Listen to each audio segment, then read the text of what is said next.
LDC উত্তরণের পর সমস্যার চেয়ে বাংলাদেশের সম্ভাবনার পাল্লাই ভারী হতে পারে এমন মন্তব্য করেছেন বাণিজ্য উপদেষ্টা শেখ বশির উদ্দিন। এফবিসিসিআই আয়োজিত সেমিনারে এলডিসি পরবর্তী কঠিন পরিস্থিতি মোকাবেলায় সরকার ও ব্যবসায়ীদের একযোগে কাজ করার আহ্বান জানিয়েছেন আলোচকরা।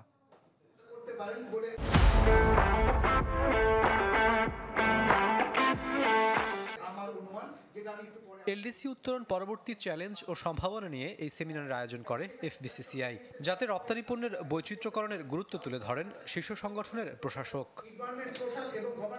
মূল প্রবন্ধে সিবিডির গবেষণা পরিচালক ব্যবসায়ীদের প্রতি আহ্বান জানান আগামী ১.৫ বছরে সব ধরনের প্রস্তুতি নেয়ার, এজন্য নিজেদের সক্ষমতা অর্জনের গুরুত্ব তুলে ধরেন তিনি।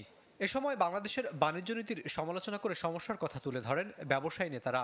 কোন দেশ আমাদেরকে ডিউটি ফ্রি দিল, আমরা কোন জায়গায় ওয়েভার পেলাম, সরকারের কাছ থেকে সাবসিডি পেলাম কি পেলাম না, এই কম্পিটিটিভ আইডিয়া থেকে আমাদের কমপ্লিটলি বেরোতে হবে। অবশ্যই আপনাদের এলডিসি গ্র্যাজুয়েশনের একটি আলাদা উইং থাকা দরকার। এক্সপোর্ট ডাইভার্সিফিকেশন কথা তো বলে যাচ্ছি আমরা 15 বছর ধরে, হচ্ছে না কেন?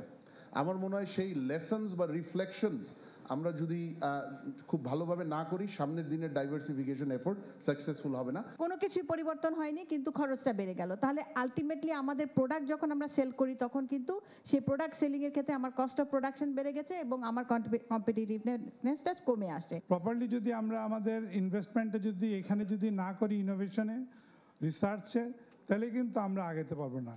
প্রধান অতিথির বক্তব্যে বাণিজ্য উপদেষ্টা বলেন, এলডিসি উত্তরণের পর সংকট নয় বরং সম্ভাবনা বাড়বে বাংলাদেশের। এজন্য বিদেশি বিনিয়োগ বিরোধী মনোভাব পরিহারেরও পরামর্শ দেন তিনি।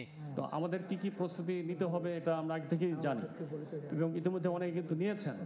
হয়তো একটা অংশ বিরোধিতা করছেন। যে চ্যালেঞ্জেস আপনার পিছনে আছে তার থেকে আপনার সুযোগ অনেক বড়।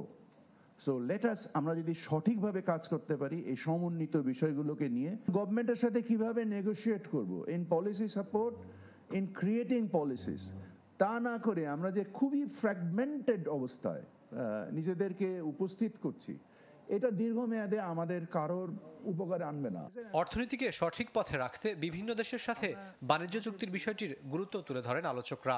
একটা এঙ্গেজমেন্টের মধ্যে যেতে হবে।